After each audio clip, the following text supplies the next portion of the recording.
What's up guys, and welcome back to another episode of the Lockdown Career Mode. This is episode number 29, and today we are returning with transfer deadline day as we might bring in a new signing with 10 hours on the clock. We've got Chelsea in a huge battle for European football at home as well, the draw for the FA Cup 5th round, and Leicester away at the King Power. Loads to get through, let's just get straight to it. And we're starting the episode off straight away with a bid for one of our youngsters, Dale Fry. Sporting Lisbon want to take it to Portugal for 6.5 mil. That is above his valuation. We could get around 8 to 8.5. And whilst he's not the youngest at 23, and Mason and Joe are ahead of him in the pecking order, he's still a good third choice. So I'm keeping Dale here. And obviously we've got Isaac Hayden and Edin Dzeko coming in next season. There's 4.8 million in the budget right now. I don't know if we will make a signing on deadline day. You know, I always like to, but I'm looking at a list of players we could get here, and there are a couple I'd really like. Trevor Chalobah, I think, would be superb. We could afford him. Lewis Ferguson, I think, a little bit out of our price range. Same with Morgan Gibbs-White as well. But I quite like the team as it is. You know, we've had a great season so far. Do we need to make changes? I'm not sure. I think what I'll do is I'll wait and see if anyone puts an offer in for one of our players. We do have a couple on the transfer list right now, but unless we get a bid and make a sale, I don't think we'll be making a signing. Okay, here we go, one bid, but oh wow. Now that is something to consider. Ollie Watkins, is he off to the Emirates? My goodness, we could get around 40 million for him. 40 million for Ollie. He's got 3 goals in his last 2 games now. Oh man, we know this season Ollie has not been at his best at times. He's grown a rating to 80 overall. He's 25 years old, in the prime of his career right now, and 9 goals in 24, to be fair, still isn't that bad. That's better than 1 in 3 right now. I just don't know though. I mean, we love Watkins, we really do. We would never have got promoted without him last season. He set the record for most goals in a championship season. Surely we can't sell him to a European rival. Now there are other targets we could possibly get to replace him that could be just as good, if not better, but here's the thing. I'm happy to negotiate with Arteta, but I'm not selling him for anything less than 40 mil. That's the minimum. So that was me saying this could be a quiet transfer deadline day, and we might be on the verge of selling our star striker. 26.4 mil, way too low. Again, it's 40 million at the absolute lowest in my opinion. I mean, I know it says current valuation 17 million, but really, that's an underestimation. In my opinion, he's worth 30 to 35 realistically, I'd say. Just about he's English and in the prime of his career right now too. So 45 mil, let's see what they say. Ooh, nope, they say 33.7 mil, but a 10% sell-on clause as well. That's still a really good deal. That's almost double plus a sell-on clause too. I'm not doing my best poker face impression there, but again, I told you, minimum is 40. Let's go down to 42.5 mil, but I'll also bump the sell-on clause down to 5%. And we shall see what the Gunners say to that. I doubt they'll accept it, but you never know. And they say no, 35.9 mil. Mikel, it's 40 or nothing. I still would hate to sell him, but 40 million is a lot of money. We'll go £40 million, and again, put it down to 5%. If the Gunners accept this counter, Ollie can go to the Emirates Stadium. And they say yes. Oh God! Was it the right thing to do? Oh my word. 40 million. I mean, that's a really great negotiated sale there, but is he someone that we can replace? Well, to be honest, if he is going to go, he needs to hurry up and sign the paperwork, because there's only 5 hours on the clock, as Jay Bell is wanted by RB Salzburg here. We're going to reject this, as he's a key member of our first team squad. The deal might not even go through. They might not complete the deal on time. 4 hours, and they're still negotiating with the Gunners. 3 hours, and I think that might be the sale. It's not, it's a loan offer for Brennan. Rejected that, and of course, as you know, we can do all of our transfer business in 1 hour in terms of a sign-in. And there it is. Oh man, oh man, oh man. What a start to today's episode. Ollie Watkins has gone to the Emirates. It's hard to stand in the way of a player's dream move. Ollie Watkins is a boyhood Arsenal fan, and after what he did for us last season, his service this year as well, it would be really harsh to turn down that massive offer and say, no, you're staying here. He loves Arsenal Football Club, It's his boyhood team. Ollie Watkins, thank you and farewell. You've got your dream move. So that now bumps our budget up to £40 million in total. With wage budget, I'll ration it. Yeah, probably is around 40 mil actually. So 40 million in the budget. You did see a couple of names on the short list there that I wouldn't mind replacing him with.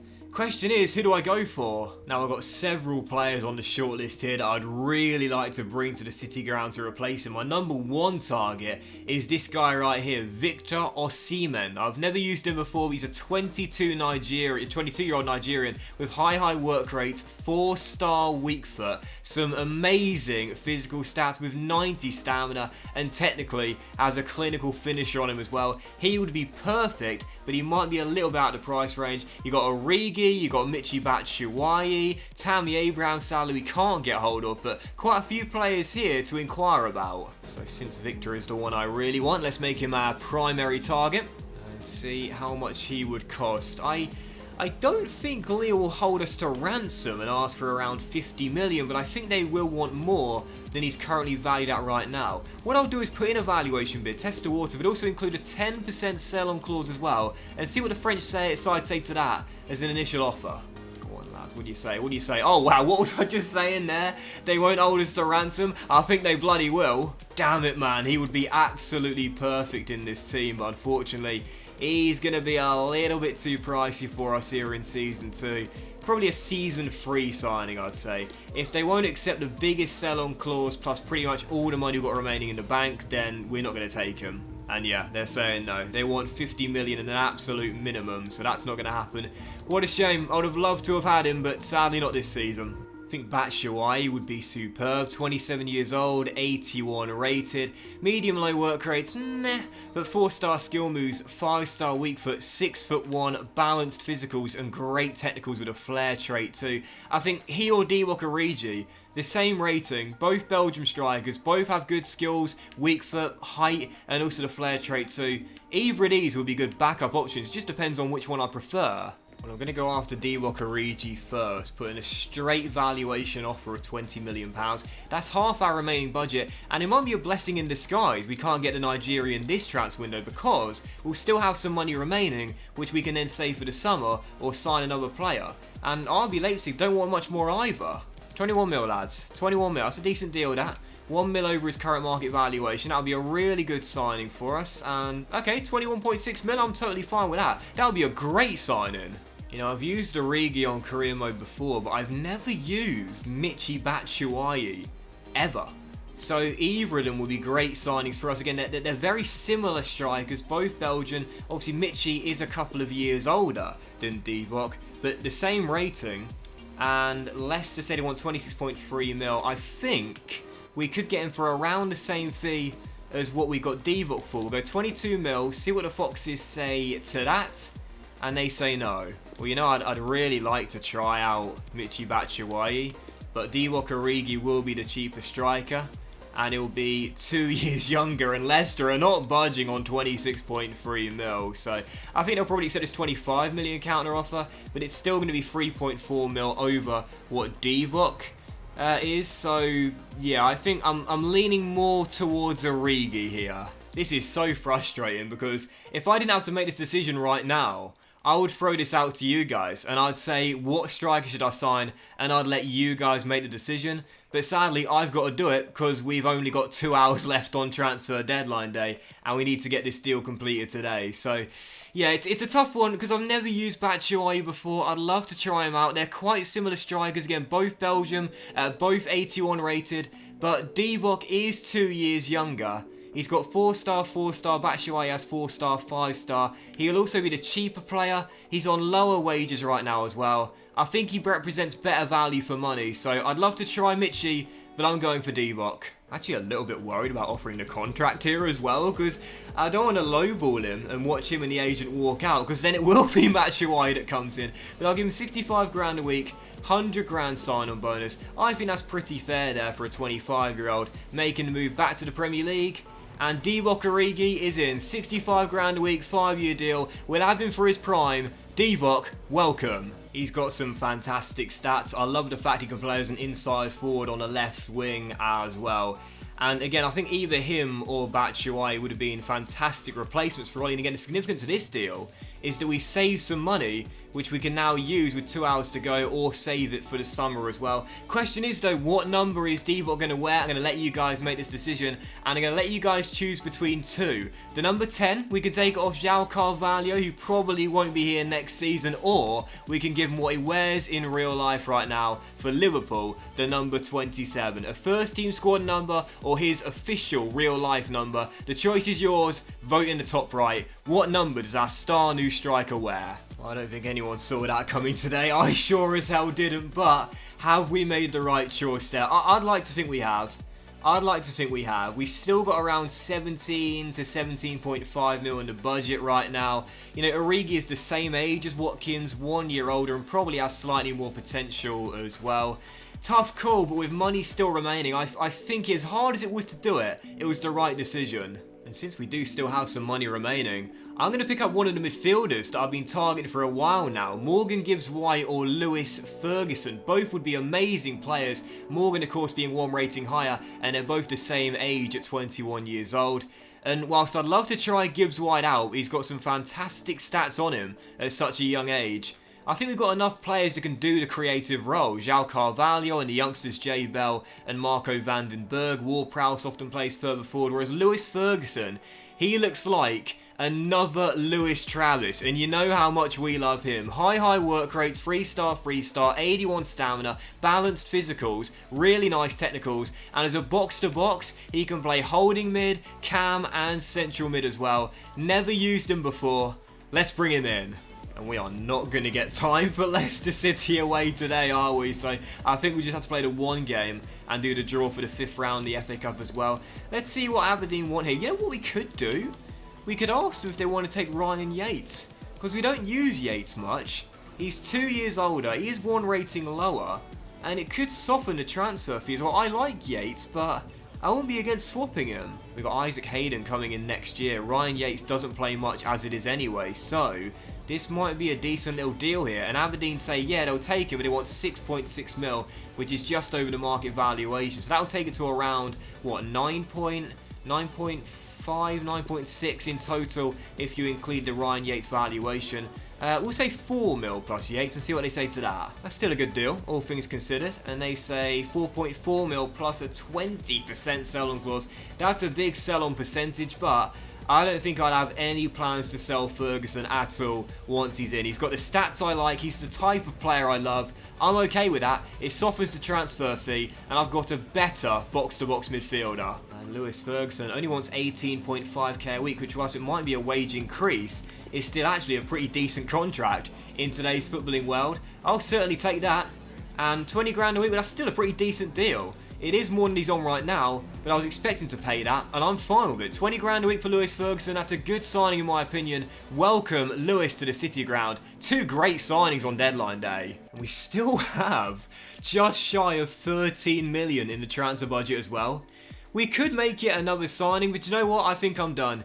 We've sold Ollie, we've brought in 2 great players to the team. I think I'm done.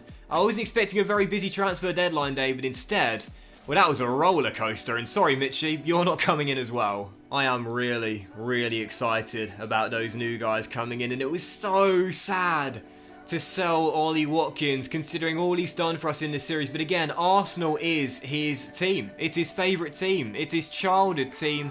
He dreamed of playing for them as a young boy.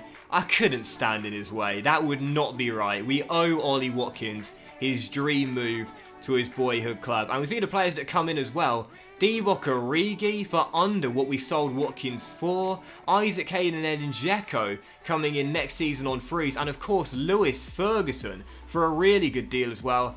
I have to say, whilst it was sad to sell him, it was a really good transfer window. I think we made some really smart business moves, and I'm very excited for our squad for the rest of the season and for next year as well. I can't wait. So moving on, it's the 1st of February, so we now have a scouting update from Scotland. Let's see what we've got. Well, unfortunately, it's not been great so far, has it? There's still about 4-5 months remaining, but yeah, sadly no exceptionally talented Scots just yet. Plenty of time, though, plenty of time. And as for the boys in the academy right now, Barry Graham could be alright, but oh, he's 5'9". I didn't realise that. 5'9" centre-back? I don't think so. But yeah, the academy right now is looking pretty decent, but not amazing. I still think Morgan Bell is our brightest prospect. To be fair, just thinking about it, because of the money we raised, what we could do is get ourselves another fantastic youth scout. There is a 5-star one available. It'll cost 3.6 mil. Yeah, I'm going to bring him in. Where should we scout? Where should we scout? I'll tell you what, I'm going to let you guys decide today. In the top right, there will be a poll for you. And I'll give you the choice of 5 nations. We'll go with Northern Ireland, Republic of Ireland, England once again, or we could go to Scandinavia with Denmark or Norway. So yes, those 5 nations for you: England, Republic of Ireland, Northern Ireland, Denmark or Norway. Vote in the top right and you guys can choose where we send our Danish scout. And as we're advancing through the calendar, there we go, the match rescheduled email has just appeared, so now we can find out who we've got in the 5th round of the FA Cup. Nottingham Forest will be taking on, in the last 16, Birmingham City, away at St Andrews, the Championship side, in the 5th round. I gotta say, with Man City being drawn against Chelsea there, and Spurs have got Everton as well, I'm looking at the teams that are remaining. I'm thinking about us and our great cup run in the EFL Cup, and I'm thinking quarter-finals we should be favourites for. Maybe, just maybe, we could make Wembley this season. So first and in the end only game of today's episode after the crazy transfer deadline day, as we take on Chelsea at the City Ground in the post-Ollie Watkins era. Right now Frank Lampard's Blues sit in 5th place and are 2 points behind Spurs with 13 games to go, so they need to win to keep themselves in the Champions League reckoning, but we also need to win to keep pace with the boys going for a Europa League spot. First and only game today, it's a massive one. It's Chelsea at home as Divock Origi will make his debut. Chelsea looking for the first chance of the game here with Jorginho finding Smith. It is so hard to stop the AI on Ultimate as they come forward here, and Mason did well to stand him up, but the shot comes in and Samba makes a brilliant save. Every time they come forward they look like scoring. Pretty uneventful first half so far, but what a ball that is to Hudson-Odoi, with Saka playing catch up, and he does catch up and make the tackle as well. 26 minutes in, the longer we hold out at 0-0, the more confident I will feel. But that's easier said than done against the AI on Ultimate. Callum plays it back, it's Jorginho, it's Matteo, and there's the first goal. Almost impossible to stop. I have to keep reminding myself, it's our first year in the Premier League. We're not expected to do anything in the first season. Mid-table, that's all the board want. Top half and they'll be thrilled. We might end up missing out on the Europa League as Travis' header goes straight at Kepa. But you know what? We're not even supposed to be there. Ward-Prowse to Josh King. To be fair, we have actually played some good football today as Josh slides in Matty. And that's a penalty, surely? No. Sorry, I thought he got taken down there. My eyes deceived me. Kepa pushes it onto the crossbar and it's still 0-0. Half time and we're still in this. 45 minutes to go. Quiet first half for Divock, really. Can't get him involved. Still 0-0, but still in this. Catch at the bar. Plenty of the game remaining. It's a dangerous throw backwards there, and King has beaten Smith. Oh, come on, Josh. How did you not get away there? Adam Smith is not a quick right back. Josh King is absolutely rapid. He got the wrong side of him, but for some reason just couldn't get away. I think we know why, as Samba kicks it out wide to Saka. And we should attack down the left once again here. And Bukayo against Smith in a foot race. And again, Adam Smith. What's happened to him today? He's got more pace than Usain Bolt. Chelsea looking for a second goal here. Samba so robs Kante though, and a possible chance for a break here as Josh offloads to him. And it's Origi, he's going to need some help though. He'll find King. And there's Jay Bell, who hits it straight at Kepa. Oh, the young man just couldn't hold his nerve. Chelsea just look faster and fitter and fresher today. And if we are going to get a goal and find a leveller, it's going to have to come right now. Oh! Adam Smith today has been an absolute machine. Oh, referee. Watson just won it back. And there was a quick chance for a 2-on-3. And he blows for full time. That man today turned into prime Gary Neville. It was unbelievable. And yeah, I know I could have chosen so many other right backs, it was just the first one that came to mind, but either way, I thought we played so well today. This is such an undeserving loss. So harsh. Whilst Matteo might have got the goal, you know who my man of the match is. Adam the Terminator Smith. Unbeatable. And that will end today's episode of the Lockdown Career Mode as well, guys. So a massive thank you for watching. I really hope you have enjoyed it. If you did enjoy today's episode, then please do drop a like. Much love to you all, and I'll see you for the next episode featuring Leicester away and the 5th round of the FA Cup very soon.